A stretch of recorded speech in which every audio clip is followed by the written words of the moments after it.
Hey ladies, it's your girl Doretta, and welcome to another episode of Momfluence. Let's forget about the stereotype the world says about us, like we're struggling, we're baby mamas, or we're alone. Well, not over here. At Momfluencer, we're here to inspire you, educate you, and empower you. Yep, while you're going to school, you're working on that job, or even while you're paying those bills. Understand, you have to keep your head up and keep going while you're juggling through life journeys. Let's go. We got this. Mom Influencer. Hi, moms. It's your girl Doretta with a new episode of Momfluence.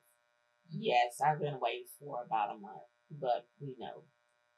Um, Today we have a new episode and we have a guest in the house. Today we have Ashanti. Hello, everyone. And she's going to share her journey on the process she's going through and have been through because she wants to be a mom. And we all know that can be a journey. So she's going to share her journey and definitely know that it's a tearjerker. So you might want to grab your tissue today. So let's get in it and let's chat. Thank you for coming. You're welcome. So, how has your journey been trying to conceive? And when did you realize that something was wrong medically and you had to seek medical attention? Well, my journey, I have been pregnant 3 times and had 3 miscarriages. My first pregnancy, I got to enjoy being pregnant, I guess, about 8 weeks. Then I started bleeding really heavy, and I knew something was wrong. So we went to the hospital and we found out we were miscarrying. My second pregnancy, I got to enjoy about 6 weeks. Then I miscarried with that one.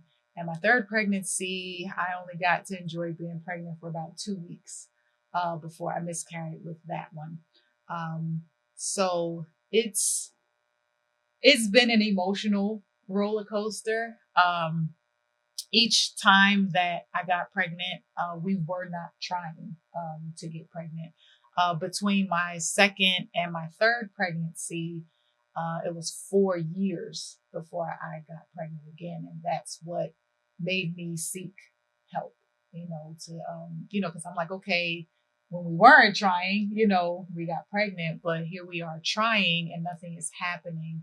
And so the doctors told me my numbers look great. Everything looks wonderful, but um, if they had to say something was wrong, then they would say, it's your age. But they didn't even really want to say that because women are having babies such later in life. So that would be what my journey looks like. Definitely a journey and definitely very emotional. And again, for them to say age, I would say maybe I need to get a second opinion because I know like Janet Jackson was 50 and had her baby. Candy and even Tiny were older than 42 and had their children. So I was like, okay, I definitely need to see other opinions. So how was it when you received the results of the miscarriages? Whew. It was painful, it was very emotional because my heart's desire was always to be a mom. So, to get to that point, to knock on the door and, be right there, like, okay, I'm pregnant. This is going to happen for me. And, you have it snatched away. It's heartbreaking. I definitely can't even imagine. That is definitely have to be the most, it's one thing to bury someone, but then to be pregnant and then lose it, it's a grief that you can't explain. Yeah. Definitely. Um, Definitely. How are you feeling now and how do you process it day to day?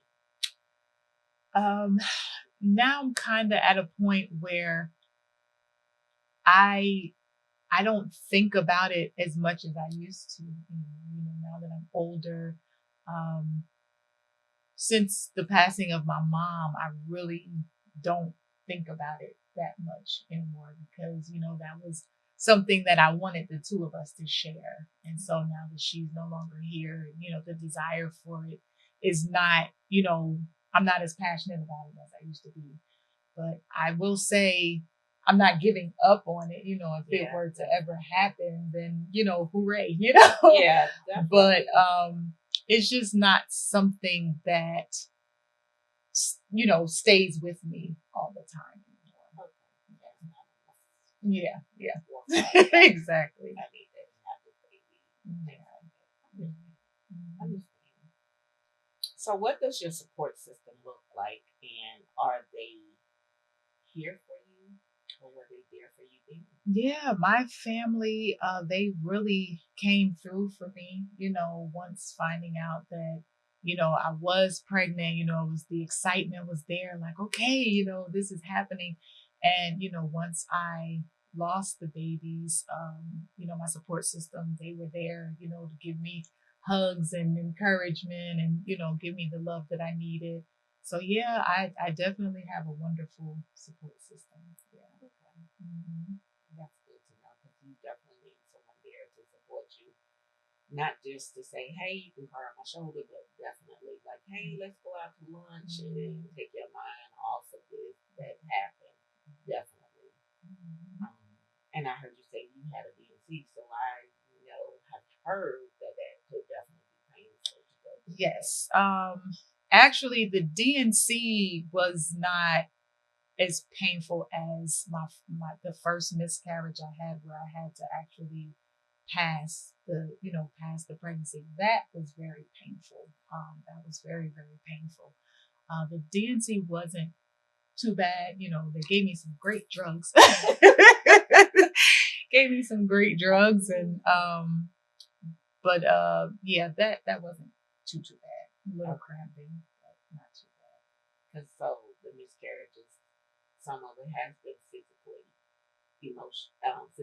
painful. Oh But yeah. I know definitely the emotional part that was. Yes.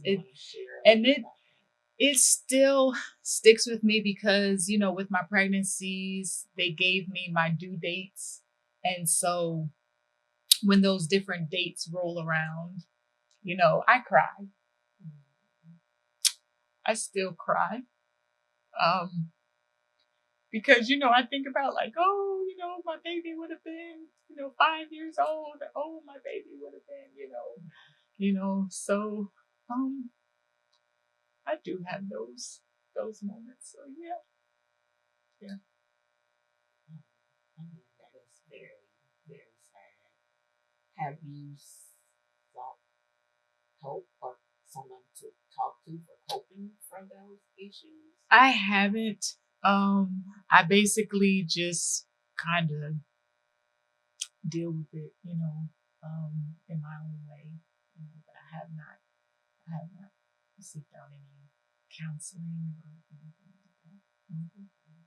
Yeah, but definitely, because they have grief counseling, and I know you mentioned that you lost your mom, so definitely that is a part of grief. You lost the baby, and definitely if you have a chance, and if you can, definitely talk to someone because that's also grief, and you need to definitely get that out because it's not good to hold it and internalize it. Because even just it can be very emotional and very heartbreaking.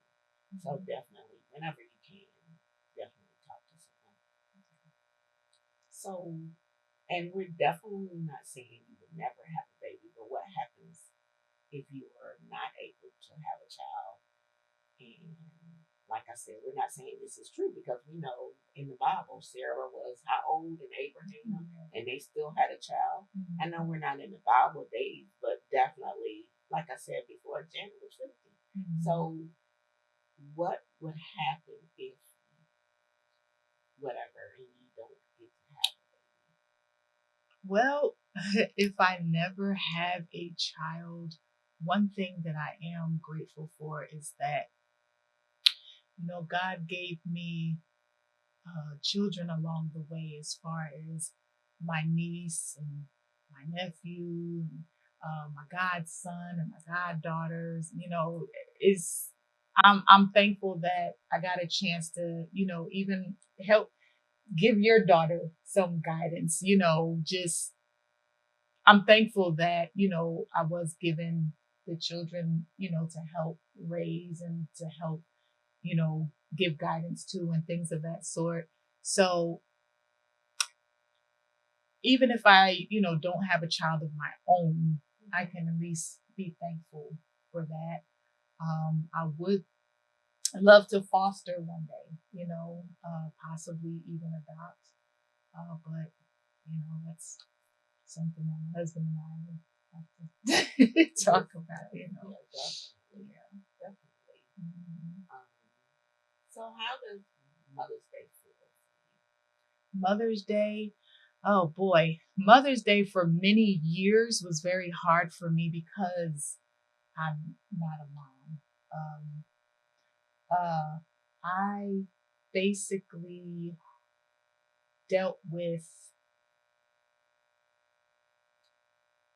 Mother's Day on a different level. Like, I'm not a mom. I'm not a mom. I'm not a mom. Even though I had my mother, Mother's Day for me was hard. And now that my mother has passed, it's even harder. So now where I was dealing with, not being a mother, now I'm dealing with not being a mother and not having my mom. So Mother's Day is difficult. Yeah, definitely.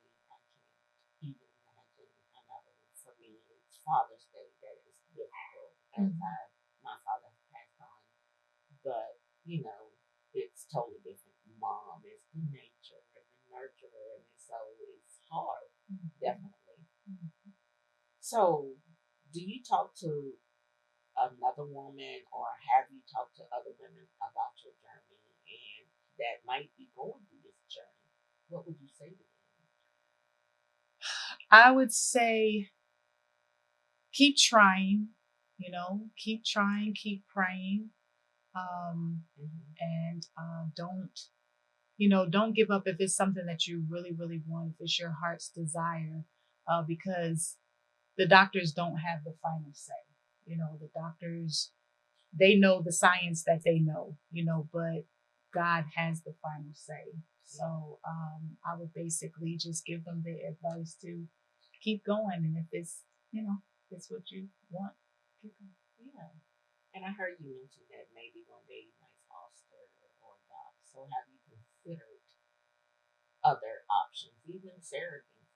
Like having, I've seen like different women have had other people to have their baby for them, but not, not in a bad way, but, the surrogacy. And I know I've seen on the different shows where there's a whole company that does that for you. So have you considered some of those options? My husband and I, we have talked about fostering. We've talked about adoption, and I've looked into surrogacy. Um, they're expensive. Yes. They're quite expensive. I do know we went through our foster care classes. We were planning to get we had finished our classes and we were looking to foster. And I wound up pregnant the last time. And so that kind of stopped that process. And even after we lost the baby, we just never went back to the whole fostering thing. We just never revisited it.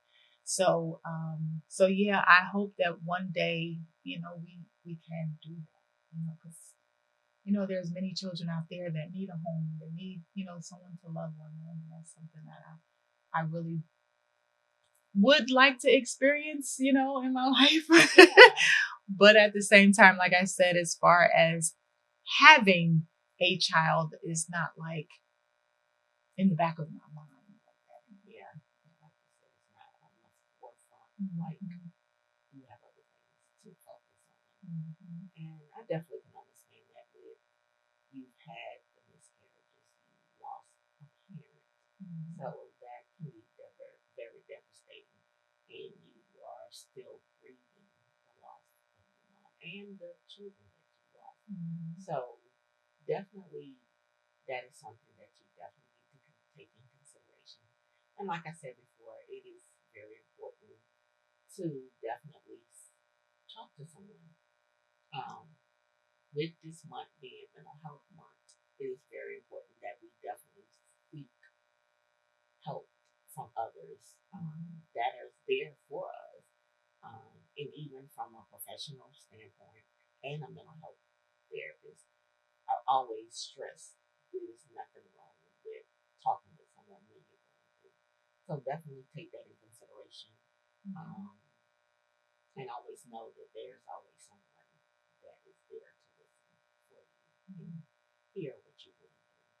So we definitely thank you very much for sharing your journey with us today and being a guest on Momfluence.